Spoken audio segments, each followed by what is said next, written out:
ድርሳነ ጽዮን ዘሐሙስ። ከዚህ በኋላም የእስራኤል ነገድ አለቆች የአምላክ የእግዚአብሔር ፈቃድና የአንተ ፈቃድ ይሁን ብለው መለሱለት።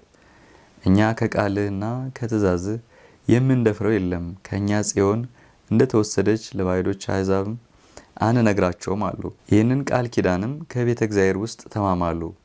የእስራኤል ነገድ አለቆችም ከንጉሳቸው ከሰሎሞን የተማማሉትን መሐላ ጽዮን ከእነርሱ ከተወሰደች በኋላ ጀምሮ እስከ ዛሬ አጽንተውት ኖሩ። ከዚህ በኋላም የሰሎሞን ልብ ከእግዚአብሔር ፍቅር ተወገደ፣ ራቀ። ሴት ከመውደዱ ብዛትም የተነሳ ጥበቡን ረሳ። ስሟ መቅስራ የተባለች የግብፅ ንግሥት የፈርዖንን ልጅም እጅግ ወደዳት። በጠፈር ውስጥ የፀሐይና የጨረቃ የከዋክብት ምሳሌ አድርጎ ከሰራው ከቤቱም አስገባት። በሌሊትም እንደ ቀን ያበራል። ግድግዳው ብረት ባጡ ብር ነበር፣ ጀንቦም እርሳስ ነበር። የድንጋዩ ውቅርም እንደ መስታወት የፈርጥ ህብር ነበረው። ታዘውም በሰርዲዮን የእንቁ ድንጋይና በሶፎር ምሰሶዎች የተደገፈ ነበር። የግብፅ ንጉሥ የፈርዖን ልጅ ስለሆነች ስለሚስቱ መቅስራ ፍቅርና ስለ ቤቱ ፍቅርም ሂዶ ይቀመጥ ነበር። ለእርሷ ግን ትሰግድለት ዘንድ አባቱ የሰጣት ጣዖት ነበራት። ስለዚህም ለጣዖቶቹ ስትሰግድና ስትሰዋ እያያት ሰሎሞን አልተቆጣትም፣ ሚስትነቷንም አልተዋትም። ስለዚህ ነገር እግዚአብሔር ተቆጣው፣ ጥበቡንም አስረሳው። እርሷ ግን የግብፃውያን ግብዝነት ለጣዖቷ መስገድን መሰዋት ታበዛ ነበር። ቤተሰቦቿም ጣዖት ማምለክና መዝፈን ተምረው ነበር። ዘፈናቸውን በማሳመር ከፈርዖን ልጅ ጋር ይሰግዱ ነበር። የእስራኤል ልጆችም ከእርሷ ጋር አንድ ሆኑ። ደንገጡሮች ሴቶችና ባሮች ለጣዖት በመገዛትና በስንፍና ከእርሷ ተባበሩ። እርሱም የጨዋታዋ ማማርና ስንፍናዋ ያምረው ነበር። ለግብፃውያን ጣዖቶች የምትዘፍነውን ዘፈኗን እንደወደደላት ባየች ጊዜም ራሷን ዘንበል በማድረግና ፊቷን መለስ በማድረግ በጎ አስመስላ ክፉ ስራዋን ከማሳየት ጋራም ፈገግ በማለትና ለስለስ ባለ በሴት አነጋገር በመልካም ቃል ፈጽማ ነገሯን ታጣጥምለትና ትነግረዋለች። እንደዚህም ባለ ከመልካም ሐሳቡ ልቡን ትለየዋለች፣ ወደ ክፉ ስራዋም ትጠቅሰዋለች። በዋዛም ወደ ጣዖት ዘፈን ስንፍና ታወርደው ዘንድ ተወድ ነበር። ወደ ውስጥ እንደሚስብ እንደ ጥልቅ ውሃ ዋና እንደማይችል ውሃው እስከሚያደነዝዝና ነፍሱን እስከሚያጠፋው ድረስ እንደሚደረግ ጭንቀት ይህችም ሴት ንጉሥ ሶሎሞን ማስጠም እንደዚያው ትወድ ነበር። ከዚህ በኋላም በፊቱ ተገልጻ ከአባቱ ፊት እንደነበሩ የግብፅ ነገስታትና እንደ አባቴ ለጣዖት መስገድ ይሻላል አለችው። ስዕል ሰሪና ዘርግቶ የሚስል የሚጠርብና ምስል የሚያፈስ አንጥረኛ እጅ በሰራቸው ጣዖቶች አምልከው እነርሱ አምላኮቻችን ናቸው ይላሉ ብሎ መለሰላት። እነርሱም አምላክ ያልሆኑ የሰው እጅ የሰራቸው ወርቅና ብር፣ ብረትና እርሳስ፣ ሸክላና ድንጋይ ናቸው። ገዢዎቻችሁ ያልሆኑትንም አምላኮቻችን ትሏቸዋላችሁ። እኛ ግን የእስራኤል ምስጉን ለሆነ ለሰማይ አምላክ ካልሆነ በቀር ለባዕድ አንሰግድም። ከኛ በኋላ የሚነሱት ትውልድና ዘራችን እኛም እንሰግድለት ዘንድ የሰጠን ቅድስት የሆነች ከእግዚአብሔር የሕግ ታቦት ጽዮን በቀርም ለባዕድ አንሰግድም። የሀገርህ አቅራቢያና ህብርህ ያልሆነችውን ወገን ኢትዮጵያዊትን ታገባ ዘንድ ወደህ ከእናንተ ወገን ካልሆነች ከተለየ ሕዝብ የወለድከው ልጅህ እመቤትህ ጽዮንንማ ወስዷታል ብላ መለሰችለት። እንደዚህ ካልሽስ አንቺም እንጋባ ዘንድ እግዚአብሔር ካዘዘን ወገን አይደለሽም ብሎ መለሰላት። ነገዳችሁም ከእርሷ ነገድ ጋራ ነው። ሁላችሁም የካም ልጆች ናችሁ። እኛና ዘሮቻችን ከእኛም በኋላ የሚነሱት ትውልድ እስከ ዓለም ፍጻሜ በውስጧ እንኖር ዘንድ ይህችን እግዚአብሔር ሰባቱን ነገስታት የካም ልጆች ነቅሎ አወረሰን። ስለ ጽዮንም መወሰድ ፈቃድ እግዚአብሔር ሆነ። እርሷን ያመልኩ ዘንድም ሰጣቸው። እኔ ግን አልሰዋም፣ አልሰግድም፣ ፈቃድሽንም አላደርግም አላት። ይህን ስትለው በመሸና በነጋ በቀንና በሌሊቱ ቁጥር ታጣጥምለታለች። እርሱም እምቢ እያላት ኖረ። ከዕለታት በአንዷ ዕለትም ሽቶ ተቀባብታ አማምራና ተከብራ ኮርታ ቆየችው። በላይ ላይ ፊትሽን አኮሳትረሻልና ምን ላደርግልሽ አላት። አስተያየትሽም እንደ ጥንትሽ አይደለም፣ መልክሽም ጥሩ አልሆነም።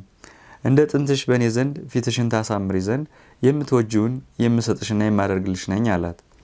ዝም አለች፣ አልመለሰችለትም። የወደደችውን ያደርግላት ዘንድ ቃሉን ደገመ። እንዳትከዳኝ በእስራኤል አምላክ ማልልኝ አለችው። የለመነችውን እንዲሰጣትና የወደደችውን ሁሉ እንዲያደርግላትም ማለ። በጣዖቶቿ መስኮት እኩሌታ የሐር ፈትል ዘረጋች። 3 አንበጣዎች አምጥታ ከጣዖቶቿ ውስጥ አስቀመጠች። የሐሩን ፈትል ሳትበጥስ ራስን አዘንብለ ግባ አለችው። እነርሱን አንበጦችንም በፊቴ ገድለ አንገታቸውን ክላው አለችው። እንደዚያውም አደረገ። ከዛሬስ ጀምሬ እኔም ፈቃድህን አደርጋለሁ አለችው። ለጣዖቶቼ ሰግደሃልና ሰውተሃልና። ከጣዖቶቿ ቤት መግባት ኃጢአት መሆኑን አላወቀም። መሐላውን እንዳይበላ ስለ መሐላው መፍረስ ብሎ ያማለችውን መሐላ አክብሮ እንደዚያው አደረገ። እግዚአብሔር ግን በጣዖቶቻቸው እንዳይስቱባቸው ከባዕድ ሴቶች አያግቡ ብሎ የእስራኤል ልጆች አዞ ነበር። በስራቸው ክፋትና በቃላቸው መጣፈጥም አነጋገርን የዋሃኑን ጎልማሶች ልብ ያደክማሉና ደከም ባለ ቃላቸው ጣዕምና በመልካቸው ማማርም የሰነፍን ሰው ጥበብ ይበትናሉ።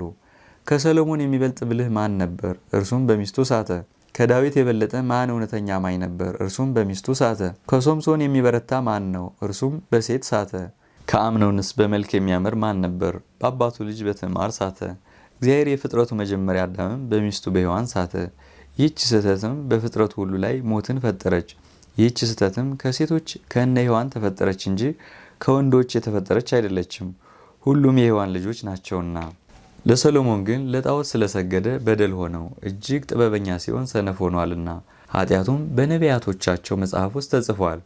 በዚያ የነበሩ የጳጳሳት አለቆችም በደል ስላደረገ እግዚአብሔር ሰሎሞንን ይምረዋልን፣ ኃጢአቱ ግን ተጽፏል ብለው መለሱ። መዳዱን ያወቁትም አዎን እግዚአብሔር ማረው፣ በሰማይ ከመጽሐፉ ሕይወት ውስጥ ከአብርሃምና ከይስሐቅ ከያዕቆብ ጋር ስሙን ቆጠረው አሉ። እግዚአብሔር የበደሉትን በደል ያስተሰርያልና። ፍርድ ስጡ እስኪ፣ የአባቱ ኃጢአት ይበልጣልን ወይስ የልጁ የሰሎሞን? የሰሎሞን እናት ቤርሳቤህ ሚስቱን ይወስዳት ዘንድ በሽንገላ ምክሩ በሰልፍ ኦርዮንን አስገድሎ አልነበረምን? ንስሐ ቢገባ እግዚአብሔር ማረው። ሲሞትም አቤሜሌክን እንደገደለው ኢዮአብን ግደለው ብሎ ልጁ ሰሎሞንን አማከረው። ሳሚንም ስለ ረገመኝና የአባቱን ፈቃድ ስላደረገ ግደለው ብሎት አባቱ ከሞተ በኋላ ገደላቸው። ነገር ግን ሶሎሞን ያለ ወንድሙ የገደለው ሰው የለም። ይኸውም ስሟ አቢሳ የተባለችውን ሰሚናዊቱን የአባቱን ሚስት ያገባ ዘንድ በወደደ ጊዜ ነው። የሰሎሞን በደል ስለተጻፈ ግን እግዚአብሔር በገለጸልኝ ምስጢር እገልጽላችኋለሁ። ሶሎሞን ማለት ትንቢት በመተርጎምና በረቂቅ ነገር ክርስቶስ ማለት ነውና። ሶሎሞን ቤተ እግዚአብሔር እንደሰራም ክርስቶስም ያመኑበትን ሕግ የሌላቸውን ከልዩ ሕዝብ ወገን እንደዚያው ሰበሰበ። አይሁዳዊና ባሪያ፣ አረማዊ ቆላፍ ሳይል የተወው የለም፣ ጌታና ሎሌም ሳይል የተወው የለም። በስጋውና በደሙ በመንግስተ ሰማያት ሁሉንም ሰበሰበ። ሶሎሞንም በመኃልየ መኃልዩ አሁን የሰሎሞን ዘፈን ትዘረጋለች፣ በዙሪያዋ ከኃያላን እስራኤል ይልቅ ስሳ ኃያላን አሉ እያለ ደረደረ። ሁሉም የሰልፍ ውጊያ የተማሩና ሰይፍ የያዙ ናቸው። ወንድ ወንዱ ሰይፉን በመንቂያው ላይ ያኖራል አለ። ስሳ ማለት ደግሞ በአበው መጽሐፋቸው አርዕስት የሰይጣንን ጠብ ክፉ ሐሳብን እምቢ አናደርግም የሚሉ ቅዱሳንና መነኮሳት፣ መሃይምናንና ሰማዕታት፣ ነቢያትና ሐዋርያት፣ ጻድቃን ናቸው። ሰይፍም ማለት ቃል እግዚአብሔር በእውነት የሚቆርጥ እንደ ስለት ምላጭ እንደሆነ የመጻሕፍት ቃል ተብሎ ይተረጎማል። እንደዚያውም የሐሰት ህልም፣ የሌሊት ድንጋጼን ይቆርጡበታል። የሰሎሞን አልጋም በክርስቶስ ቤተ ክርስቲያን ያለው መንበሩ ተብሎ ይተረጎማል። ሁለተኛም ንጉሥ ሶሎሞን ለራሱ መጾር ዘውድ አደረገ ብሎ ዘፈነ። ይህም ክርስቶስ ስጋችንን እንደለበሰ ይተረጎማል። ሰሎሞን ማለትም በዕብራይስጥ ቋንቋ ክርስቶስ ማለት ነው። ሰነፎች አይሁድ ግን የዳዊትን ቃል ስለ ልጁ ስለ ሰሎሞን ብቻ የተነገረ ያስመስሉታል። እግዚአብሔር አንተ ልጄ ነህ አለኝ፣ እኔም ዛሬ ወለድኩ። አቤቱ ፍርድህን ለንጉሱ ስጠው፣ ጽድቅህንም ለንጉሱ ልጅ፣ ሕዝብህን በእውነት ይገዛቸው ዘንድ፣ ችግረኞችንም በፍርድ ይረዳቸው ዘንድ ይድናሉ። ከአረብ ወርቅም ይሰጡታል። ስለ እርሱም ዘወትር ይጸልያሉ፣ ሁልጊዜም ይመርቁታል። ለምድር ሁሉም መጠጊያ ይሆናል። በተራሮች ራሶች ውስጥ ላሉት ሁሉ ፍሬውም ከዛፍ ይረዝማል። እንደ ምድር ሳርም በሀገር ውስጥ ይበቅላል። ለዓለምም ስሙ የተባረከ ይሆናል። ስሙም ከፀሐይ አስቀድሞ አለ። ከአጥቢያ ኮከብ በፊትም ከማኅፀን ወለድኩ። እግዚአብሔር እንዳይጸጸት ማለ። እንደ መልከ ጼዴቅ ሹመት የዓለም ካህኑ አንተ ነህ። ይህንና የመሳሰለውን ትንቢት ዳዊት የተናገረ ስለ ክርስቶስ ነው። ልበ ዕውሮች አይሁድ ሰነፎች ግን በመጽሐፍ አርዕስት ተጻፈ ብሎ የተናገረው ስለ ልጁ ስለ ሰሎሞን ነው ይሉ ነበር። አይሁድ ይህን ብለው በጥበብና በስመ ሞክሼ ክርስቶስን በሰሎሞን ያስመስሉታል፣ በስጋውም የዳዊት ልጅ ያስመስሉታል። ይህን ካወቁ በኋላም ከሰሎሞንና ከዳዊት በኋላ የተነሱት ኤልያስና ኤልሳ የጻድቅ ጠላቶች ልበ ዕውሮች አይሁድን ያሳፍሯቸው ዘንድ የሰሎሞንን ኃጢአት በነገስታት መጽሐፍ ውስጥ ጻፉ። ሰሎሞን ንጉሥ ግን ነቢይና ንጉሥ የነበረው የዳዊት ልጅ ነው። እርሱ ቅሉ ሰሎሞንም ነቢይና ንጉሥ ነው። በጥበቡም ስለ ክርስቶስ ብዙ ምሳሌ ተናገረ። ስለ ቤተ ክርስቲያንም ምስጢር የትንቢቱን መጽሐፍ ጻፈ። በመንግሥተ ሰማያትም ከአብርሃም ከይስሐቅ ከያዕቆብና ከአባቱ ከዳዊት ጋር ተቆጠረ። ከዚህ ዓለም እንዳለፈ ልንገራችሁ። 60 ዘመን እንዲሆነው ሕማም ያዘው። እንደ አባቱ እንደ ዳዊት ዘመን ግን 80 አልሆነውም። ለጣዖት ስለሰገደና ለሴቶቹ ስለታዘዘ ከ80 ጎደለ እንጂ። መልአከ ሞት መጥቶ እግሩን መታው። በመሬታዊ ሕግ ተሸንፌያለሁና አቤቱ አምላኬ ሆይ ብሎ አለቀሰ። አቤቱ ከኃጢአት ንጹሕ የሆነ በፊት የለምና፣ አቤቱ ከቸርነት በቀር በፊት ጥበበኛ የሚሆን የሚጸድቅ የለም። ከአንተ የሚሰወር የለም። ልብን መርምረህ ታያለህና የተሸሸገውን ታያለህ፣ የተገለጸውን ትታገሳለህ፣ ኩላሊትን ትመረምራለህ። አቤቱ ጌታዬ ሆይ ማረኝ። የሰውን ግብር ፈልገህ ኩላሊትን ትመረምራለህ። ሹክ ሹክ ብለው የተናገሩትንና ጮኸው የተናገሩትን የምትሰማ አቤቱ ማረኝ። ነገር ግን ሕግ ያላፈረሱ ጻድቃንን ብትምራቸው ምሕረትህ ድንቅነቱ ምንድን ነው? አቤቱ ማረኝ። እኔ ኃጥኡን በማርከኝ ጊዜ እርሱ ድንቅ መልካም ምሕረትህ ነው እንጂ።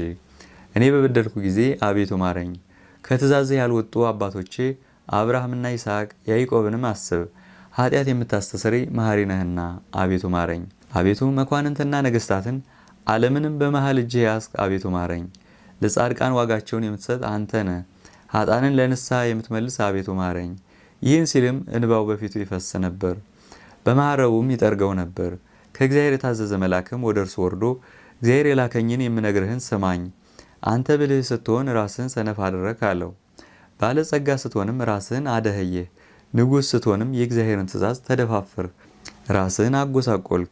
ሙሴ የጻፈውን የእግዚአብሔርን ሥርዓትና ርትዕ ፍርድና ሕጉን መደፋፈር ስላበዛ ከሕጉ ስለወጣ አንተ የክፋት አለቃዋ ሆንክ። ከአባታችሁ ነገድና ከዘመዳችሁ ወገን ያልሆነውን ከባዕድ ትውልድ እንዳታገቡ ለእናንተ ለእስራኤል ሕግ ሰጥቷችኋል። ይኸውም ዘመዳችሁና ዘራችሁ ቅዱሳን እንዲሆኑ ነው። እግዚአብሔርም ከእናንተ ጋር እንዲያድር አንተ ግን ከእግዚአብሔር የበለጠ የተጠበብህ መስሎህና ብዙ ወንድ ልጅ የምታገኝ መስሎህ የእግዚአብሔርን ሕግ አስተሐቀርክ። ከዚህ ዓለም ሰው ጥበብ ይልቅ የእግዚአብሔርን ትእዛዝ የሚጠብቅ ሰው ጥበበኛ ይሆናል። ያለ 3 ልጆችም አንዱም ክብርህን ለባዕድ የወሰደና የእግዚአብሔርን ማደሪያ በኢትዮጵያ ሀገር ውስጥ ያደረገ ቀዳማዊ ምኒልክ ነው። አንዱም ከይሁዳ ቤት የሆነ የዘመድ የተርባን ልጅ ለእስራኤል ነገድ በዙፋንህ የሚሆን እግረ ልምሾው ሮብዓም ነው። አንዱም በኋለኛይቱ ዘመን ሮብዓምንና ዘመድ እስራኤልን ሁሉ የሚነቅል የሮማይት ባሪያ ልጅ አርዳሚስ ነው። ይህች ምድርም ለእርሱ ትሆናለች፣ እርሱ በሚመጣው መድህን ጌታ ያምናልና። ግን የሚመጣውን መድህን ጌታንም የቀሩት እስራኤልና የሮብዓም ነገድ ይሰቅሉታል። ከምድራችሁም የስም አጠራራቸውን ያጠፋል።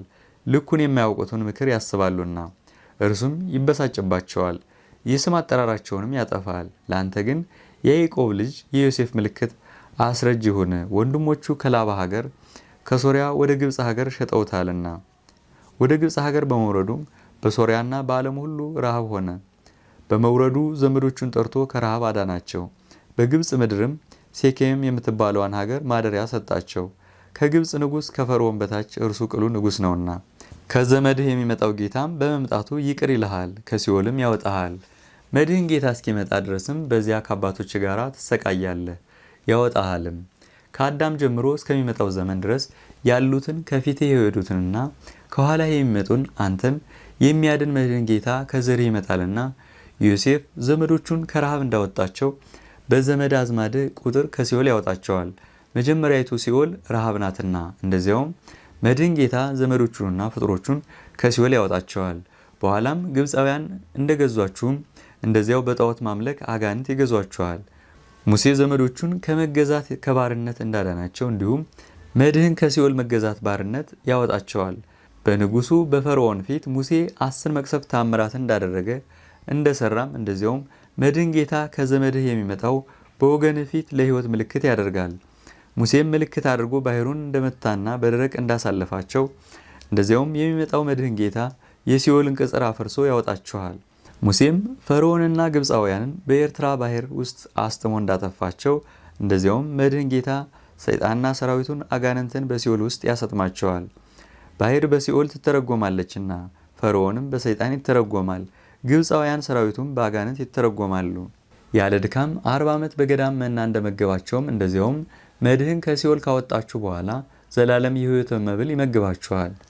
ልብሳችሁ ሳያረጅ በበረሃ 40 ዓመት ሙሉ ያለ ችግር በተድላ በደስታ እንዳኖራቸው ከእግራቸው በታችም ውሃ እንዳፈለቀላቸው እንደዚያውም መድህን ከትንሣኤ በኋላ ያለ ድካም ያኖራችኋል።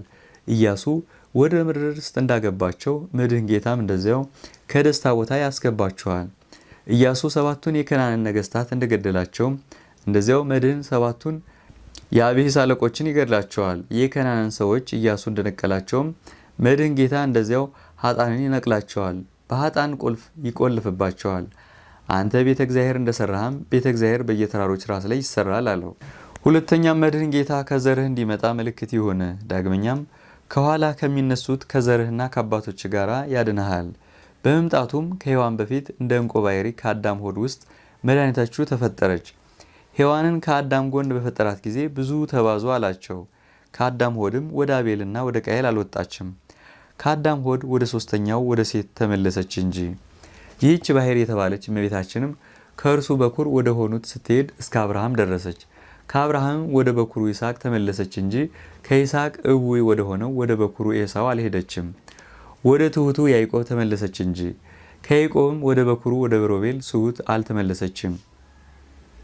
ወደ የዋሁ ይሁዳ ገባች እንጂ ከይሁዳም 4ቱ በደለኞች እስኪወለዱ ድረስ አልወጣችም። ወደ ትዕግስተኛው ፋሬስ ሄደች እንጂ። ከእርሱም ይህ ባሕሪ ከአባትህ ከእሴይ እስከምትደርስበት ዘመን ድረስ በኩር ወደ ሆኑት ሄደች። ከዚህ በኋላም የሚያንቀጠቅጡ 7ቱ ልጆቹ እስኪወለዱ ቆየች። ከዚህም በኋላ ወደ 7ኛው ልጁ የዋህና ትሑት ወደ ሆነው አባትህ ዳዊት ገባች። ኩሮዎችንና እዌዮችን እግዚአብሔር ይጠላልና የዋህንና ትሑታንንም ይወዳልና። ከዚህ በኋላም ሰነፎችና ትሑታኖች እስኪወለዱ ድረስ ከአባትህ ጭን ቆየች። ከአባትህም ስለ ልቦናህና ስለ ጥበብህ በአንተ ጭን ገባች። በኋላም ባሕሪ ከእመቤታችን ካንተ ቆየች፣ ወደ በኩር ልጅህም አልሄደችም። ከባሕሪ የሚወለደው ጌታ የሚያደርገውን ተአምር ባዩ ጊዜ እነርሱ የሀገሩ ሰዎች መልካሞች ናቸውና እንደ እስራኤል ሕዝብ ባልከዱትም ባልሰቀሉትም ነበር። እነርሱ ግን ዜናውን በመስማት ያምናሉ። ወደሚያንሰው ልጅ ወደ አርዳሚስም አልሄደችም፣ እነርሱም መልካሞች ናቸውና። ከባሕሪ የሚወለደው ጌታችን የሚያደርገውን ባዩ ጊዜ ባልከዱትም ባልሰቀሉትም ነበር። በኋላም በተማሮቹ ያምኑበታል። ነገር ግን መድኃኒታችሁ የምትሆን ባሕሪ ከወድህ ወጣች እንጂ ከዚያም በልጅ በሮዓም ሆድ ገባች። ስለ ሕዝብ ስለ እስራኤል ክፋት በክህደታቸውና በክፋታቸው ይሰቅሉታልና፣ በተሰቀለ ጊዜ ግን መድኃኒታችሁ ባልሆነ ነበር። ያለ ኃጢአት ተሰቅሎ ያለ ጥፋት ይነሳልና ሁላችሁን ይመራችሁና ያወጣችሁ ያድናችሁም ዘንድ ስለዚህ ወደ እናንተ ወርዶ የሲኦልን ቅጽሮች ያፈርሳል። ባሕሪ በሆዳችሁ ስለተቻለች ከሴቶቻችሁ ጋር ትድናላችሁ። ከአባትህ ከአዳም እስከሚመጣው ዘመድ እስከ ኢያቄም ድረስ ከእናንተ የሚጠፋ የለም። ከአዳም ሚስት ከእናትህ ከሔዋን እስከ ኖህና እስከ ተርማዛ ሚስቱ ድረስ እስከ ታራና ሚስቱ አሜንያስ ድረስ እስከ አብርሃምና እስከ ሳራ ሚስቱም ድረስ እስከ ይስሐቅና ሚስቱ ርብቃ ድረስ እስከ ያዕቆብና ሚስቱ ሊያ እስከ ይሁዳና እስከ ምራቱ ትዕማር እስከ አባትህ ዳዊትና እስከ እናትህ ቤርሳቤህ እስከ አንተና እስከ ሚስትህ ተርባና እስከ ሮባም ልጅህና እስከ ሚስቱ አሚሳድራስ እስከሚመጣው ኢያቄም ዘመድህና እስከ ኢያቄም ሚስቱ ሐና ድረስ ባሕሪን የተሸከማችኋት ሁሉ አትጠፋም። ከእናንተ ከሴቶቻችሁ እስከ ወንዶቻችሁ የሚጠፋ የለም። ባሕሪን የተሸከማችሁ ሁሉ አትጠፉም። እውነተኛ የሆኑትን የወንዶች አምላክ ባሕሪ ትሸከማላችሁና የባሕሪን መሸከሚያ የተሸከሙ ሴቶቹም አይጠፉም። በዚች ባሕሪ ንጹሖች ይሆናሉ። ፈጽማ ቅድስት ንጽሕት ናትና በእርሷም ፈጽሞ ትቀደሳላችሁ። ስለ እርሷና ስለ ጽዮን ዓለሙን ሁሉ በሙሉ ፈጥሯልና። ጽዮን ግን ወደ በኩር ልጅ ሄዳ ለኢትዮጵያ መድኃኒታቸው ትሆናለች። ባሕሪ እመቤታችን ግን በልጅህ በሮዓም ሆድ ተችላለች፣ ለመላው ዓለምም መድኃኒታቸውን ትሆናለች። ይህች ባሕሪ ትወለድ ዘንድ ቀኑ ደርሷል፣ እጅግ ከፀሐይ 7 እጅ ትነጻለችና። መድኃኒት ጌታም ከመለኮቱ ዙፋን መጥቶ በላዩ ያድራል፣ ሥጋዋንም ይለብሳል። ጌታም ያን ጊዜ አንተ ከአንቺ ሰው ለመሆን ይመጣል ብለህ ታበስራታለህ ብሎኛል። እኔ ጌታ እኔ ገብርኤል መልአከ ባሕሪ እመቤታችንን ለምትሸከሟት ከአዳም ሆድ እስከ ሐና ሆድ ድረስ ጠባቂያችሁ ነኝ። ይኸውም ጽዮን ባሕሪ የምታድርባችሁን ሁሉ ከክፉ ሥራ እንድከለክላችሁ ነው። ሚካኤልም በሄደችበት ሁሉ ያገለግላት ዘንድ ወደ ጽዮን ታዘዘ። ኡራኤልም የሕዝብህ መድኃኒት ክርስቶስን በሰቀሉት ጊዜ የመድህን ክርስቶስ መስቀል የምትሆን ዕፀ ሳቤቅን ይንከባከባል። ከሕዝብም ታምራት የሚሆንበትን አይተው ሄደው መስቀሉን የሚያወጡበት ጊዜ አላቸው። ዕፀ መስቀሉንም በኋላ ዘመን የልጅህ አርዳሚስ ልጅ ዘር ይወስደዋል። ወደ ምድር የተላኩ 3 መድኃኒት አሉ። የአባቴ የዳዊትን ዙፋን ከወሰደው ዳዊት ከተባለው የበኩር ልጅ ጋራ መልአኩ ሚካኤል ተላከ። እኔ ግን እስከ ዘላለም ለሚነግሰው ወደ መካከለኛው ልጅ ወደ ረዋምና ወደ ባሕሪ ተላኩ። ኡራኤል መልአክም ወደ ታናሹ ልጅ ወደ አርማዴስ ተልኳል። ስለ ልጆች ስለ አንተ መድኃኒት ይህን ነገርኩ፣ ልብህን አታሳዝን። ይህም በሰማ ጊዜ በመኝታው ውስጥ ተበረታቶ ለመልአከ እግዚአብሔር ሰገደ። ብርሃናዊ ሆይ ጌታ እግዚአብሔርን አመሰግነዋለሁ አለ። ስለ በደሌ ነፍሴን ከአባቶቼ የማያጠፋ የሚያስደስተኝን ቃል ያሰማኝ፣ ከችግሬ በኋላ ችግሬን የተቀበለኝ፣ አዝኜ ሞት ዘንድም ያልተወኝ፣ ነፍሴ ከስጋዬ ሳትወጣ ደስ አሰኘኝ እንጂ። ከዛሬ ጀምሬ ግን ሞት አያሳዝነኝም፣ እንደ ሕይወት እወደዋለሁ። ከዛሬ ጀምሬስ መሪር የሆነ የሞት ጽዋን እጠብቀዋለሁ። ነገር ግን ከዛሬ ጀምሬ መቃብርን በፈርጥ እንደተሰራች እልፍኝ እወዳታለሁ። ስለ በደሌም ወደ ሲኦል ብወረወርና በወርድ አያሳዝነኝም፣ የሚያስደስተኝን ቃል ሰምቻለሁና። ስለ በደሌ ስለ ኃጢአቴ በወርድም በላዬ ምን አለብኝ? ከእጁ ውስጥ ቢያጠፋኝና እስከ ምድር ዳርቻ ድረስ በነፋሳትም ቢበትነኝ ምን አለብኝ? ከአባቴ ርስት ነፍሴን የሚያጠፋትን ደስ የሚያሰኘኝን ሰምቻለሁና ስለ በደሌ አያሳዝነኝም። ነፍሴም ከአባቴ ከዳዊት ነፍስና ቀደምትም ዳህርትም ከሆነች ዘመዶቼና አባቶቼ ከአብርሃም ከይስሐቅ ከያዕቆብ ነፍስ ጋራም ትሆናለች። ልጆቹንም ሦስቱ ኃያላን መላእክት ይጠብቋቸዋል። የምድርን መንግስት አግኝቼ የሰማይን መንግስት አገኘው። ፍጥረቱን የሚምርና የሚራራ ለበደለኞች በደልን የሚያቃልል እንደ እግዚአብሔር ማን ነው? በኃጢአታቸው ለሚጸጸቱም የኃጢአትን ስም አጠራር ያጠፋላቸዋል። ሁለንተናው ይቅርታ፣ ሁለንተናው መድኃኒትና ምሕረት ነውና። ከዚህ በኋላ ወደ መልአኩ ተመልሶና አንጋጦ ሁለት እጆቹንም ዘርግቶ የምትለው የመድህን አመጣጥ ቀርቧልን ወይም ሩቅ ነው አለው። መልአኩም 40 ትውልድ ከዘርህና ከዘመድህ ወጥቶ ሰው ሆኖ ያድናቸዋል ብሎ መለሰለት። እስራኤል ግን በፊታቸው ካደረገው ታምራትና ድንቅ በበላዩ ቀንተው መድኃኒታቸውን ይጠላሉ፣ ይሰቅሉታል፣ ይገድሉታልም። ተነስቶ ያድናቸዋል። ንስሐ ለገቡ ቸር ኄር መሐሪ ነውና። ባሕሪ እመቤታችን ወደ አንተ መጥታለችና ዘመዱ እስራኤልን ከሲኦል እንደማይተዋችሁ አሁን እርግጡን ነገርኋችሁ። መልአከ እግዚአብሔርም ሰላም ላንተ ይሁን አለው። ሰሎሞንም ጌታዬ ሆይ ፈቃድ ስጠኝ፣ አንዲት ነገር እለምንሃለሁ፣ ልመናዬን ቸል ቸል አትበልብኝ ብሎ መለሰ። መልአኩም በል ጠይቀኝ፣ ያየሁትንና የሰማሁትን እነግርሃለሁ አለው።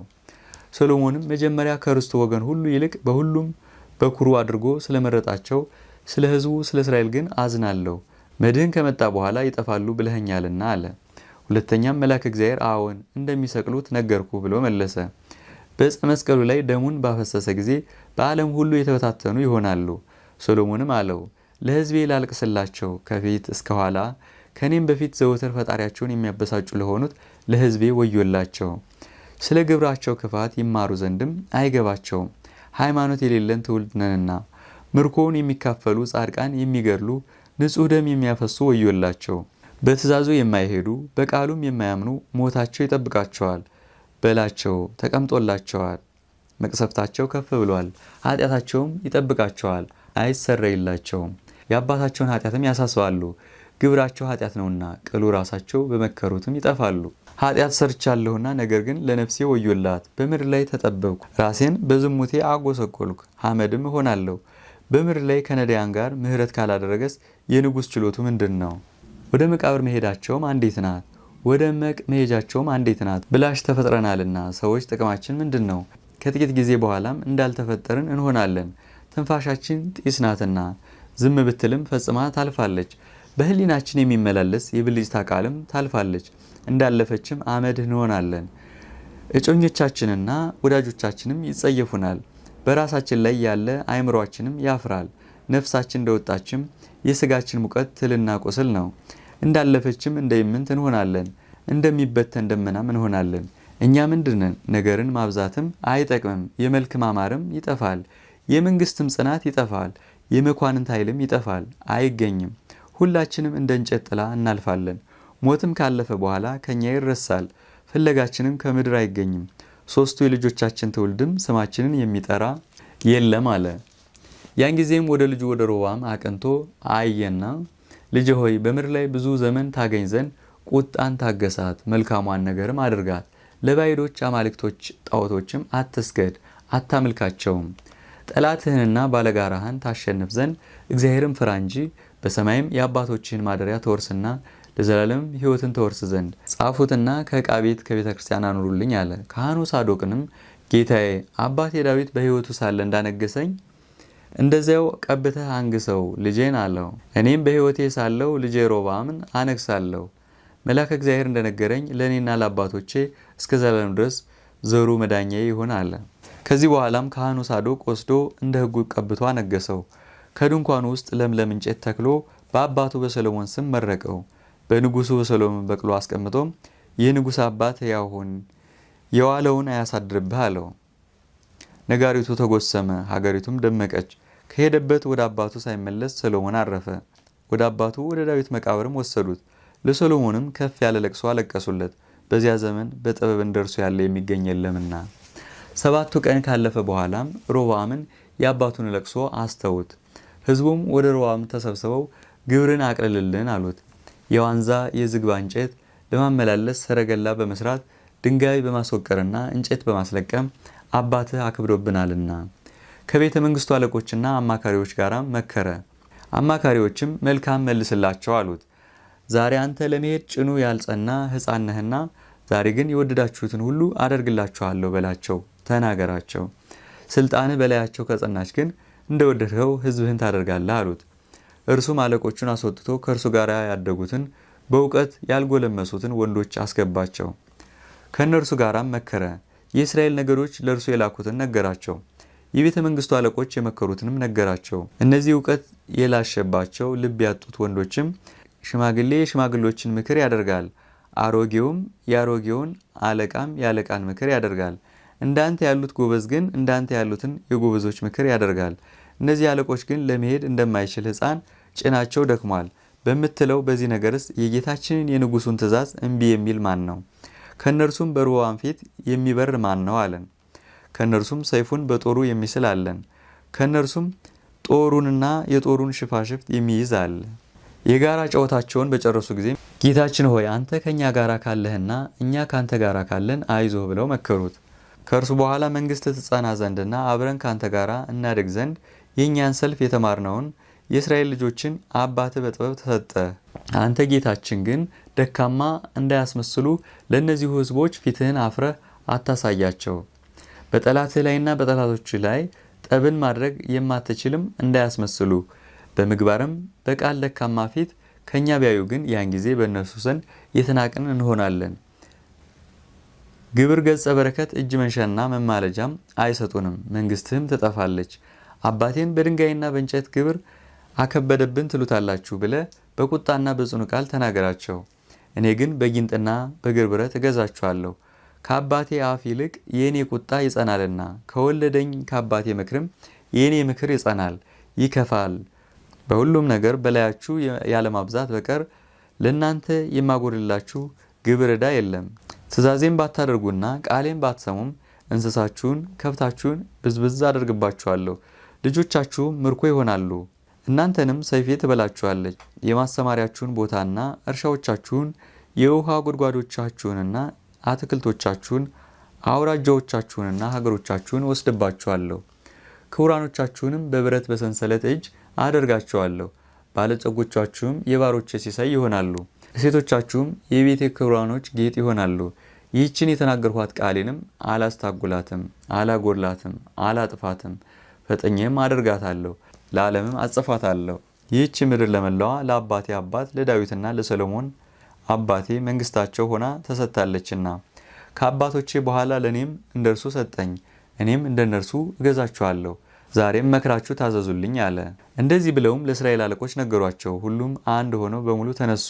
እነርሱም እስራኤል ሆይ ወደ የቤትህ ግባ፣ ያለ ይሁዳ ቤትና ያለ ብንያም ቤት የምናነግሰው የለንም አሉ። እነርሱም እስራኤል ሆይ ወደ የቤትህ ግባ፣ ያለ ይሁዳ ቤትና ያለ ብንያም ቤት የምናነግሰው የለንም አሉ። እምቢ ያልናቸው ለራሳችንም የፈቀድነውን እናነግሳለን። ሰውነታችንም የወደደችውን የጦር መሳሪያቸውን ተሸክመው የኤፍሬም ቤት ወደ ሆነች ወደ ሰማሪያ ሸሹ። በዚያም ተሰብስበውና ተከማችተው ከአባቱ ቤት ዕጣ የደረሰውን ከእነርሱ ወገን የመረጡትን ያነግሱ ዘንድ የእስራኤል ልጆች ዕጣ ተጣጣሉ። ዕጣውም ለናባጥ ልጅ ለኤፍሬም ደረሰ። ከአባቱ ቤት መርጠው ኢዮርብዓምን አነገሱት። እንደዚህም መንግስት ከሰሎሞን ልጅ ከሮብዓም ተከፈለች። ከአባቱ ከይሁዳና ከብንያም ቤት በቀር አልቀረለትም። ባሪያው ዳዊትን ከባሕሪ የሚወለደውን በዙፋን አስቀምጣለሁ ያለው የእግዚአብሔር ቃል ሁለተኛም ለዘላለም እንደ ጨረቃ ምላት የተሰራ ይሆናል አለ። ሁለተኛም ምሎ የማይከዳ እግዚአብሔር ለዳዊት በእውነት ማለ። በአባቱ በዳዊት ዙፋን የነገሰ ከድንግል በመወለዱ በስጋ ዘመዱ የሆነው እርሱ እግዚእነ ኢየሱስ ክርስቶስ ነው። ይኸውም በመለኮቱ ዙፋን የተቀመጠ በምድርም በዙፋኑ ላይ የሚቀመጥ የሰሎሞንን በኩር ልጅ ቀዳማዊ ምኒልክን ንጉሥ ሰጠ። ለሮብዓም ግን እግዚአብሔር ያለ ሁለት ነገር አልሰጠውም።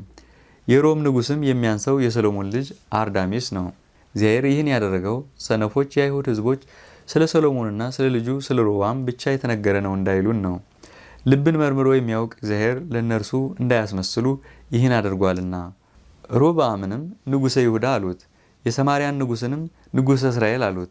ትውልድ ግን ከሮብዓም እስከ ኢያቄም 12 ትውልድ ሆነ። ያን ጊዜም ለሜልኪ ሁለቱ ልጆቹ ሌዊና ሴም ተወለዱና ሴም ሆናሲን ወለደ። ሆናሲም ቀለሜዎስን ወለደ። ቀለሜዎስም የኢያቄምን ወገን ወለደ። ኢያቄምም ወለደ ዳዊት የተባለች ማርያምን ወለዳት። ሁለተኛም ኤሊ ሚልኪን ወለደ። ሚልኪም ማቲን ወለደው። ማቲም የኤሊንና የያዕቆብን የኢያቄም ባለቤት የሐናን ወገን ወለደ። ኤሊም ሚስት አግብቶ ልጆች ሳይወልድ ሞተ። ወንድሙ ያዕቆብም የኤሊን ሚስት የሆዳን አግብቶ የማርያምን ጠባቂ ዮሴፍን ወለደ። ዮሴፍ ግን በስጋ የያዕቆብ ልጅ ነው፣ በኦሪት ሕግ የኤሊ ልጅ ነው። በወገን በወገናቸውና ከዘመዳቸው ጋር ይጋቡ ዘንድ እግዚአብሔር ሙሴን እንዳዘዘው ከባዕድ ወገንም እንዳያገቡ እንዳዘዘው፣ ስለዚህም እግዝእትነ ማርያም የዳዊት ልጅ እንደሆነች ታወቀ። ዮሴፍም የዳዊት ልጅ እንደሆነ ዮሴፍ ሆይ እጮኛ ማርያምን መውሰድን አትፍራ ተብሎ በወንጌል እንደተነገረ፣ ስለዚህ ማርያም ለዘመዷ ለዮሴፍ ታጨች። ከእርሷ የሚወለደው ከመንፈስ ቅዱስ የሆነ ቃል እግዚአብሔር ነውና፣ ከእርሷም ከአብ የተወለደ ከአምላክ የተገኘ አምላክ ከብርሃን የተገኘ ብርሃን ቃል እግዚአብሔር ተወለደ። ያመንበት ሁላችንን ያዳነን ከሞትና ከሰይጣን መገዛት ከሲኦልም እጅ ፍጥረቱን መንጥቆ ያዳነ ወደ አባቱ ሳበን፣ ወደ መንግሥተ ሰማያት መቀመጫ ወጣን። ሰው ወዳጅ ስለሆነ ወራሾቹ እንሆን ዘንድ አደለን። በእውነት እስከ ዘላለም ድረስ ምስጋና ይገባል። ስለ ሮም ንጉሥም ያየነውን ተጽፎ ያገኘነውንና የሰማነውን እንነግራችሁ ዘንድ እንጀምራለን። የሮም መንግስት ግን ለኖህ ልጅ ለያፌት ክፍሉና መንግስቱ ሆነች። ከፍ ባሉ በ12 ሀገሮች ሲኖሩም የሚበልጡ የመንግስታቸው ሀገሮች ዳሪዮስ አንጾኪያን ሰራ። ወርድሲያም ሮሚያንና በርቶኒያን አቀና። የሚነግሱትም በዚያ ይኖራሉ። በሰማይ ባሉ ከዋክብት አምሳል በሰልፍ ውስጥ አሸናፊ የሆነው ትምህርተ መስቀል በታየው ጊዜ ከልደተ ክርስቶስ በኋላ ንጉሥ ቆስጠንጢኖስ ቁስጥንጥንያን በስሙ ሰራ። ከጦር ሰልፍም ዳነ። ከእርሷም አሰፈሩትና የሮም ነገስታት ቤተ መንግስታቸውን ከዚያ አደረጉ። እርሱ ዳሪዮስም ዘሩ ብዙ ሆነ። ከዳሪዮስ እስከ ሰሎሞንም 18 ትውልድ ሆነ። ስሙ ዘንበሬስ የተባለው ተወለደ።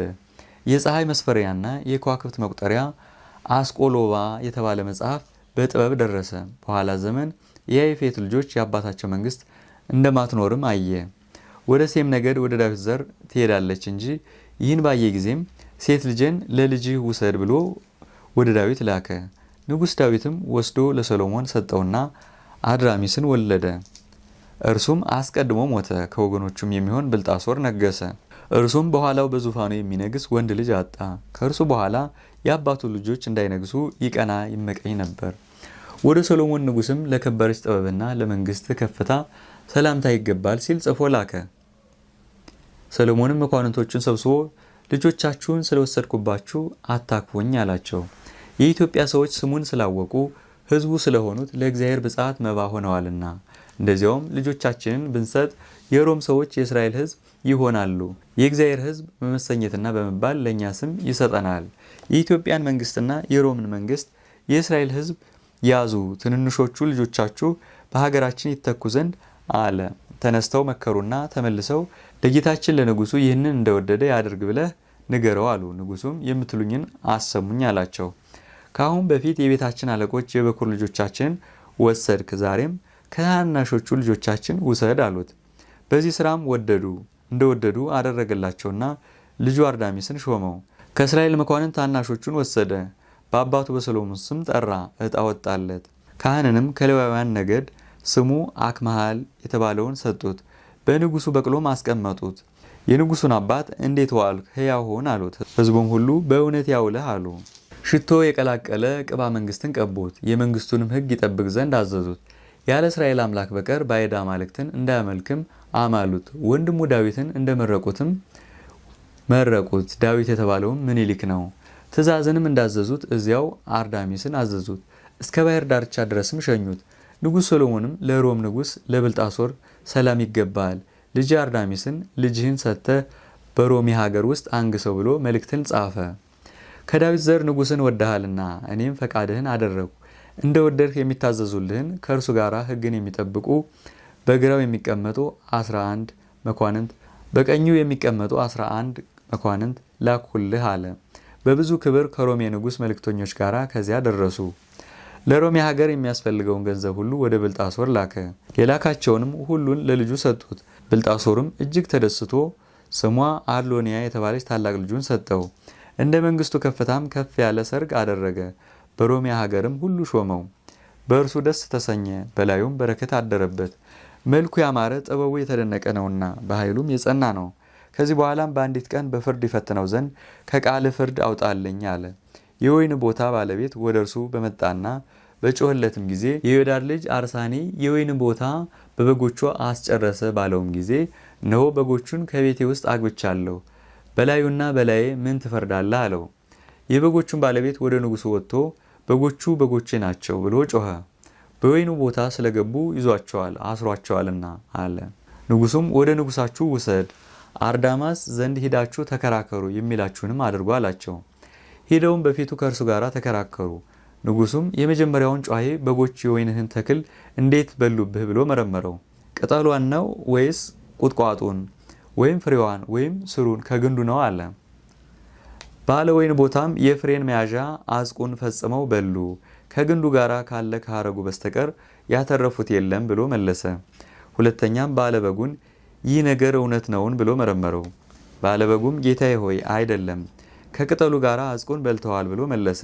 አርዳሚስም ይህ ግን ፍሬዋን በሉ ይላል፣ እውነት እንደዚህ ነውን አለና ጠየቀው። ባለበጎችም ጌታዬ ሆይ አይደለም፣ ሳያፈራ ያበበውን መውጫ በሉ አለ። ከዚህ በኋላም የምፈርድላችሁን ስሙ። የግንዱን ሐረግ ነቅለውት ቢሆን ስራቸውም ሁላቸውም ላንተ ይሆኑ አለ። የፍሬውን አበባ የቅጠሉን አዝቅ ቢበሉም ያልወለዱትን ጊደሮችና የእናቶች ጠጉር ሸልተ ውሰድ፣ የወለዱትንና የከበዱትን ግን ለባለበጉ ተውለት ብሎ ፈረደ። የፍርዱን መልስ የሰሙት ሁሉም አደነቁት። ብልጣሶርም ይህ የእስራኤል ሕዝብ አምላክ ፍርድ ነው በእውነት አለ። ከዛሬ ጀምረህም ለሚከራከሩ ፍረድ፣ ለሚሰለፍም ተሰለፍ፣ ለሚፋረድ ፍረድ፣ ለሚድንም አድን፣ ለሁሉም እንደ ፍርዱ ፍረድ። ይህችን አገርም ለአንተና ካንተ በኋላ ለዘርህ ውሰዳት አለው። የሮሜ ሀገር ሰዎችም ሁሉ ይውደዱ አለው። በላያቸውም አነገሱት። ከፍ ባለ ደስታም ደስ ተሰኙ፣ በፈቃዳቸውና በእግዚአብሔር ፈቃድ እንደዚህ ሆኗልና። ብልጣሶርንም የበሽታ ደዌ ይዞት ወደ ሰልፍና ወደ ወደደ የሚመለከተው ቀን ነበረ። እርሱ ግን ከከተማ ይቀመጥ ነበር። ከዚህ በኋላም ብልጣሶር ከቤት ተቀመጠ። አርዳሚስ መንግስትን አቀና። የሮሜ ሀገርም ለአርዳሚስና ለልጅ ልጅ ሆነች። መንግስተ ዓለም ሁሉ በፈቃድ እግዚአብሔር ለሴም ተሰጥቷልና። ባርነት ለካም ዘር ሆነች፣ ተፈላላጊነትም ለያፌት። የምድያም ንጉስም የሴም ዘር ያዕቆብ ሰኮናውን ይዞት ከእናቱ ማኅፀን የወጣው የይስሐቅ ዘር ኤሳው ነውና፣ ስለ ምስር ንፍሮም የኤሳውን ብኩርና ቀምቶት ነበር። በስድቡም ስም የመንግስቱ ስም ተጠራ። ኤዶም ትርጓሜው ንፍሮ ማለት ነውና፣ ስለዚህም የኤሳው ዘሮች ኤዶማውያን ተባሉ።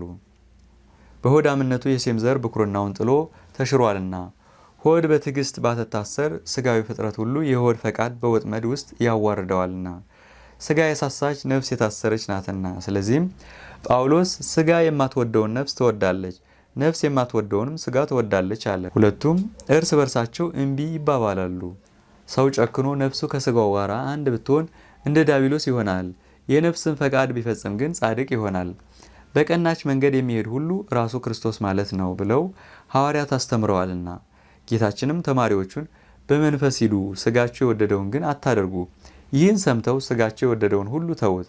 ጌታንም አሁን ሁሉን ትተን አንተን ተከተልን፣ ዋጋችን ምንድን ነው አሉት። መድህንም እንደ መላእክት መስላችኋልና እንደ እኔ ኃይል ታደርጋላችሁ አላቸው። ሙታንን ታነሱ ዘንድም አሁን አሰለጥናችኋለሁ። የጠላት ዲያብሎስን ኃይል ትረግጡና ድውያንን ተፈውሱ ዘንድ በዳግም ምጽአቴም 12ቱን ነገድ እስራኤል ታሳፍሯቸዋላችሁ፣ ትፈርዱባቸውም አላችሁ። እኔን ስላላመኑ እኔንና ምስጋናዬን ስላስተሐቀሩ ያመኑብኝን ግን ከፍ ከፍ ታደርጋቸዋላችሁ። በመንግስቴም ከእናንተ ጋር ደስ ታሰኟቸዋላችሁ። የባቢሎን ንጉስም የሴም ዘር ነው። የባቢሎን ንጉስም የሴም ዘር እንደሆነም አስረድተን እንነግራችኋለን። በዚያ ዘመን በእስራኤል ንጉስ በምናሴ መንግስት እንደዚህ ሆነ። እግዚአብሔርን የሚፈራ ከርሚን የተባለ አንድ ሰው ነበረ። ለእስራኤል ድሆች ችግረኞችም ብዙ ምጽዋትን ያደርግ ነበር። ለቤተ እግዚአብሔር መስዋዕት ባቀረበ ጊዜም በንጹህ ያቀርብ ነበር። አስራቱንም እጥፍ አድርጎ ይሰጥ ነበር። በመንገዱ ሁሉ ያማረ ነበር። ምን ክፋት በፊቱ አልነበረም። የበጎ ነገር ጠላት ሰይጣንም ባየበት በመልካም መንገዱ በላዩ ይቀና ነበር። ይኸው ሰው ግን በፈረስና በግመል በእንስሳ መንጋና በላም በብርና በወርቅ በከበረ ልብስም ፈጽሞ ባለጸጋ ነበረ። በእስራኤል ሀገር በአርማቴም የንጉሱን በቅሎ ይቀልብ ነበር። አውራጃው ግን የአባቶቹ የይሁዳ ሀገር ነው። ስለ ገንዘብ መውደድ ስለ ሀብቱ እስራኤልንም ያስቀምጥ እርሱም ይቀመጥ ዘንድ ወደ አርማቴም ሄደ። ብዙ ገንዘብ አለውና መኳንንትን ይፈራል ይጠረጥራልም። የንጉሱን የምናሴን በቅሎ የሚስብ ስሙ ብንያስ የተባለ አንድ ክፉ ሰው ከከርሚን ጎረቤት ነበረ። ስለ ሳርና ስለ ውሃ ጉድጓድ የሚቀኑበት ነበሩ። ይኸውም ስለ ባሮቹና ስለ ከብቶቹ ብዛት ነው። ይህች ምድር የአባቶቻቸው ምድር ናትና፣ ስለዚህም ከሀገራቸው ያርቁት ዘንድ ይወዱ ነበር። የንጉስን በቅሎ የሚስበውን ብንያምን በክፋት የጎበኙት ነበር። ይህ ከርሚን በእስራኤል ንጉስ በእግዚአብሔር ሹም ላይ ይህ ንጉስ የእመቤቲቱ አይደለም ብሎ ተሳደበ ብለው አሙት። ለኖራ መውቀጥና ለወፍጮ ለሁለት ላዳን መስፈሪያ እህል የገዟት የአጋራዊት ባሪያ ልጅ ነው እንጂ አለ ብለው በንጉሱ ፊትም ምስክር እንሆናለንና በንጉሱ ዘንድ አንተ ተከራከረው አናሳፍርህም አሉት። በአንደበቱ ያልተናገረውን በከርሚን ላይ በሐሰት ይመሰክሩ ዘንድም ቃል ኪዳን አቁመው ማሉለት። ይህ ነገርም በህሊና ፈጽሞ አልታሰበም ነበር። ብንያስም ወደ ጌታው ወደ ንጉሱ ሄዶ ይህን ሁሉ ነገረው። ንጉሱም ከአንተ ጋር የሰማ አለን አለው። እርሱም በአርማቴም ያሉት የእስራኤል ከፍተኞች ፈጽመው ሰምተዋል ብሎ መለሰ። ንጉሱም ሄደ በአንድነት አምጣቸውና ጠይቃቸው፣ ቃላቸውን ከአንተ ጋር አንድ እንዲያደርጉና ራሱን እንድንቆርጠው አለው። ሄዶም የምናሴን ነገድ ዛሬዎስንና ከርሚንን አመጣቸው። ስለ ሐሰት ምስክርነታቸው እንዳያሳፍሩት በንጉሱ ፊት እንዲመሰክሩ ከእነርሱ ጋር ተማምሏልና። ለንጉሱ በነገርነው ጊዜ ቃላችንን እውነት ያውቅ ዘንድ ለየብቻችን ብንጠየቅ ብለው በመንገድ ለብቻው መከሩ። ይህን ቃል በወዴት ላይ ሰማችሁ ቢለንም ለብቻችን ከእርሱ ጋር ወይን ስንጠጣ እንበለው። ምን ቀን ነው ባለንም ጊዜ የመባቻ ያለፈችቱ ሐሙስ እንበለው። ምን ጊዜ ነው ባለን ጊዜም በመካከላችን ተቀምጦም አብረን ወይን ስንጠጣ በ9 ሰዓት እንበለው። በምን ጠጣችሁ ወዴት ተቀመጣችሁ ብሎ በጠየቀን ጊዜም በወርቅ ዋንጫ ነው እንበለው። መቀመጫችንን ከአዳራሽ ውስጥ ከጋጥ ነው እንበለው አሉ። በዚያች ክፉ ምክርም ከመንገድ ውስጥ አንድ ሆኑ። ወደ ንጉሱ በደረሱ ጊዜም ብንያስ አስገባቸውና ንጉሱ መረመራቸው። በመንገድ እንደመከሩት የተቀመጡበትንና የጠጡበትን ሰዓቱንና ዕለቱንም በሐሰት ምክራቸው መላውን ነገሩት። ነገስታትና መኳንንት ፍርድን ይጠነቅቁ ዘንድ እግዚአብሔር እንዳዘዘ ነገሩት። በዳኝነት ወንበር የተቀመጡ ሁሉ ፍርድን ይጠነቅቁ ዘንድ እግዚአብሔር ሙሴን እንዳዘዘው። ንጉሱ ይህን በተረዳ ጊዜም ከፊቱ የሚቆመውን የጭፍሮቹን አለቃ ጠራው። በጧት ሄደ የከርሚንን ቤት ክበባት፣ ከእርሱም ወገን አንድ ሰው እንዳያመልጥ አለው። ወንዱንም ሆነ ሴቱንም ሆነ በሰይፍ ግደል። እርሱን ራሱን ቆርጠህ ገንዘቡን ሁሉ ዝረፈው፣ እንስሳውንም ወርቁንና ብሩን አምጣ አለው። እነዚህ ሐሰተኞችም ደስ ተሰኝተው ወደ ሀገራቸው ተመለሱ። ከከርሚን ቤት ሄደውም በበጎ አነጋገር ተናገሩት። በልባቸው ክፉ ቂም ይዘውም በፊቱ ይስቁለታል ያመሰግኑታልም። ያን ጊዜም በልባቸው ውስጥ ክፉ ነገር ሳለ ከባልንጀራቸው ጋር ሰላምን የሚናገሩ አሉ። እንደ ስራቸው ስጣቸው፣ እንደ ልቡናቸው ክፋትም አድርግባቸው ያለው የዳዊት ቃል በላያቸው ተፈጸመ። እነርሱ ከከርሚን ቤት ሰክረው ከእርሱ ጋር አብረው ተኙ። በተኙ ጊዜም አሁን መልአከ እግዚአብሔር ወደ ከርሚን ተላከ። ቀስቅሶም ገንዘብህን ሁሉ ትተህ ራስህን አድን አለው። ራስህን ይቆርጥ ዘንድ ከንጉሥ ምናሴ ትእዛዝ ታዟልና ከገንዘብህም የምትወደውን በምትችለው ልክ ይዘህ ወደ ሌላ ሀገር ሽሽ። ምናሴ የንጹሐንን ደም አፍሳሽና የነቢያት ገዳይ ነውና አለው። ከዚህ በኋላ ያን ጊዜ ተነስቶ የወርቁን ሳጥን ፈለገ። ከሁለቱ ልጆቹ ጋር ሚስቱን ቀስቅሶ ወሰዳት። ሁለተኛ የመረጣቸው ባሮቹን ቀስቅሶና የከበረውን ወርቅ አሸክሞ በሌሊት ወጣ። ወደ ኢየሩሳሌም ይገቡ ዘንድ ሚስቱንና ልጆቹን ከሁለቱ ባሮች ጋር ሸኛቸው። እርሱ ግን ከሁለቱ ባሮች ጋር የ2 ወር መንገድ ሩቅ ሀገር ሄዶ ወደ ባቢሎን ምድር ደረሰ። ወደ ባቢሎን ንጉሥ ወደ በለዓን ገብቶ እጅ መንሻ ገባለትና ወደ እርሱ እንደመጣ ነገረው። በለዓንም ከርሚንን ወደደውና በነጋዴው ቤት ጎረቤት ማደሪያ ሰጠው። ነጋዴው ግን የ3 ዓመት መንገድ ሩቅ ሀገር ሄዶ ነበር። በሐሰት የመሰከሩበትንም ከመኝታቸው ውስጥ በቤቱ ገደላቸው። የነጋዴው ሚስትም ከርሚንን ወደደችውና ሳተችበት፣ ጸነሰችም። የሴቶች ምግባር ክፉ ነውና ባሏ አርግዛ ሳለ ሳትወልድ ሄዷልና ወንድ ልጅ ወልዳ ለሞግዚት ሰጥታ አሳድጋ ነበር። በሁለተኛው ዓመት ሳተችና ከከርሚን አረገዘች። በእስራኤል ውስጥ የከርሚን መልክ እጅግ ያማረ ነበርና እርሷ ግን የወለደችውን ወስዳ በባህር ትጥለው ዘንድ ወደደች። ለባሏ እንዳልሳተችና ምንም እንዳላደረገች ሆና ትቆየው ዘንድም አሰበች። ብልሁ ሰሎሞን 3 ግብር ለሕሊናዬ ያስደንቀኛል፣ አራተኛውን ግን መረዳቱን አጣሁ እንዳለ፣ ይኸውም በሰማይ ውስጥ የአሞራ መሄድ፣ በድንጋይ ላይ የእባብ መሄድ፣ በባህር ላይ የመርከብ መሄድ ነው። መረዳቱን አጣሁ ያለው አራተኛው ግን ምንም እንዳላደረገች ታጥባ ሰላም ስትል ባሏን ስለምትበድል ክፉ ሴት ነው። እየዋሸችም ትምላለች። ያን ጊዜም የባቢሎን ንጉሥ የበለዓን ሚስት ጸንሳ ሁለንተናዋ ፍጹም ኦፍ የሆነ ክንፍ የሌለው የአሞራ ምስል ወለደች። በመሶብፊያ ደፍና የምትመርጣትን ባሪያ ጠራቻት። አንድ ሰው ሳያውቅ በባህር ውስጥ ትጥለው ዘንድ አዘዘቻት። ያቺ የነጋዴ ሚስትም መውለዷ ደርሶ መልኩ ያማረ አሳዛኝ የሆነ ወንድ ልጅ ወለደች። ጡት ሳታጠባውም የምትመርጣትን ባሪያዋን ጠርታ በአገልግል ውስጥ ሰደደችው። አንድ ሰው ሳያውቅ በባህር ውስጥ ትጥለው ዘንድም አዘዘቻት። ባሏን ፈርታለችና ከንጉሱ ሚስት ጋር በአንድ ሌሊትም ወለዱ። ልጆቻቸውን በባህር ውስጥ ይጥሏቸው ዘንድም ባሮቻቸውን በነግህ ላኳቸው። ልጆቻቸውን በባህር ውስጥ ሳይጥሏቸው እነዚያ ባሮች በፈቃድ እግዚአብሔር ተገናኝተው የንግስቲቱ ባሪያም የነጋዴውን ባሪያ ከመሶብሽ ውስጥ ያለው ምንድነው አለቻትና መልካሙን ልጅ አሳየቻት። እርሷም ወደዚህ ለምን አመጣሽው አለቻት። እመቤቴ ከአንዱ እስራኤላዊ ስለሳተችና አርግዛ ወንድ ልጅ ስለወለደች ነው አለቻት። ከባህር ውስጥ ጥለው ዘንድም አዘዘችኝ። የንጉሱ ባሪያም እንደዚህ ያለውን ያማረ ልጅ ለምን አታሳድግም አለቻት። እርሷም አርግዛ ሳለ ትቷት ሄዶ ወልዳ አሳደገች። ይህን ግን በወዴት ታሳድገዋለች? ዘሩ ልዩ የባህር ነው አለቻት። ይህችን መልሳ ከመሶብሽ ውስጥ ምን አለ ብላ መረመረቻት። እርሷም ይህንንም እመቤቴ ወለደችው፣ በላዩ የሰው ምሳሌ የሌለው አሞራ ይመስላል፣ ክንፍም የለው አለቻት። በባህር ውስጥ ጥለው ዘንድም አዘዘችኝ። ዛሬም ይህን ልጅሽን ወደ እመቤቴ እወስደው ዘንድ ስጪኝ፣ አንቺም ወስደሽ ይህን በባህር ውስጥ ጣይዋ አለቻት። እንደዚያውም አደረጉ። የንጉሱ ባሪያም ሕፃኑ ወደ እመቤቷ ወሰደች። ንግስቲቱም ደስ ተሰኘች። ንጉሱም ይህች ንግስት ወንድ ልጅ እንደወለደች አይቶ ለአሳዳጊዎች ሰጠው። ልጁም ከንጉሱ ቤት አደገ። ስሙንም ናቡከደነጾር አለው። ስለዚህም የባቢሎን ንጉስ የሴም ዘር እንደሆነ ታወቀ። መጥቶም ኢየሩሳሌምን በፈቃድ እግዚአብሔር አፈረሳት። የእስራኤል ልጆችንም ማርኮ ከምናሴ ልጆች ጋር ወደ ባቢሎን ሀገር አጋዛቸው። በባቢሎን በረሃ ርዝመቱ 60 ክንድ ወርዱም 6 ክንድ የሆነ የወርቅ ሐውልት እስኪያቆም ድረስም ፈጽሞ ባለጸጋ ሆነ። ልበ ደንዳና ሆኖም እኔ በሰማይ ፀሐይን አወጣለሁ አለ። ለጣዖትም ሰገደ። እግዚአብሔርም እርሱን ያውቅ ዘንድ ነቀለው። እድል ፈንታውንም ከዱር አራዊት ጋር አደረገ። የእግዚአብሔርን ስም ባወቀ ጊዜም ከ7 ዓመት በኋላ እራርቶ ወደ ንስሐ መለሰው። የባቢሎን መንግስትም እስከ ዘላለም ድረስ ለዘሩና ለእርሱ ሆነች። የፋርስ ንጉስም የሴም ዘር ነው። ስለ እርሱም እነግራችኋለሁ።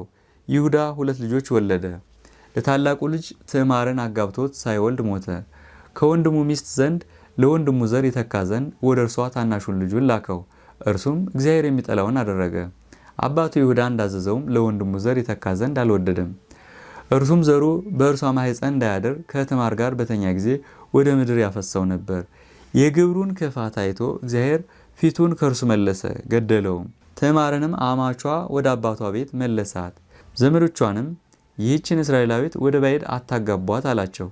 እግዚአብሔር ቢያሳድግ ለታናሹ ልጄ እርሷን እሰጣለሁና አለ። 7 ዓመትም ስትሆን አሁን አማቿ ይሁዳ በጎች ያሸልት ዘንድ ወደ በጎች ማሰማሪያ መንጋ ከብዙ ተድላና ደስታ ጋር ወጣ። ትዕማር ግን አማቿ እንደመጣ በሰማች ጊዜ የዘወትር ልብሷን ጥላ በክብር ልብስ ተሸልማ ተከናንባ ወደ ኋላዋ ሄደችና ተቀመጠች። ይሁዳም ከአንቺ ዘንድ መግባት እወዳለሁ በእጀ በይኝ ብሎ ወደ እርሷ ላከ። የዝሙት ዋጋዬ ምን ትሰጠኛለህ አለችው። እርሱም ነገ በጠዋት ሰው ላኪ፣ የፍየል ጠቦት እሰጥሻለሁ አላት። ፍየሊቱን እስክትሰጠኝ መያዣ ስጠኝ አለችው። እርሱም የወርቅ ቀለበቱንና ከዘውዱ በታች ያለውን ኩፌት ዘንጉንም ሰጥቶ ወደ እርሷ ገባ። መያዣዋን ይዛም ወደ ቤቷ ሄደች። በመነጋውም የፍየል ጠቦት ላከላትና ባሮቹ የዘማዎች ቤት ወዴት ነው ብለው ጠየቁ። የየሀገሩ ሰዎችም በሀገራችን ዘማዎች የሉም አሏቸው። ወደ ሀገራቸውም ተመልሰው ዘማት በሀገራቸው እንደሌለ ነገሩት። ይሁዳም ተው ፈቃድ እግዚአብሔር ነው አለ። ከዚህ በኋላም ትዕማር ጸነሰች። እንደ ጸነሰችም ላማቷ ነገሩት። የእስራኤልን አለቆች ይዞ ወደ ትዕማር አባት ሄደ። ሙሴ እንዳዘዘ በድንጋይ እንወግራት ዘንድ በዝሙት ስለጸነሰች ልጅህን አቅርብልኝ አለው። የእስራኤልን ቤት አጎሳቁላለችና የትዕማርም አባትና ዘመዶቿ አማትሽ እንዲህ አለ ብለው ነገሯት። እርሷም ቀለበቱንና ኩፌቱን አውጥታ ለአባቷና ለዘመዶቿ ሰጠች። ያሳተኝም ባለዚህ ገንዘብ ነውና ከእርሱ ጋር በድንጋይ ደብድቡኝ አለች። ይሁዳም ገንዘቡን ባየ ጊዜ አውቆት ከእኔ ይልቅ ትዕማር እውነተኛ ሆነች አለ። ትቷት ወደ ቤቱ ገባ። ትዕማርም 2 ነገድ ሕዝብ ፋሬስንና ዛራን ወለደች። ፋርስም በፋሬስ ስም ተሰራች። በላዩም እርሱና ከእርሱ በኋላ የሚነሱት ትውልድ ነገሱ። ስደተኞችም ተባሉ። የፋርስ ንጉሥ የሴም ዘር እንደሆነም አሁን ታወቀ። በረከቱ አይደረብን።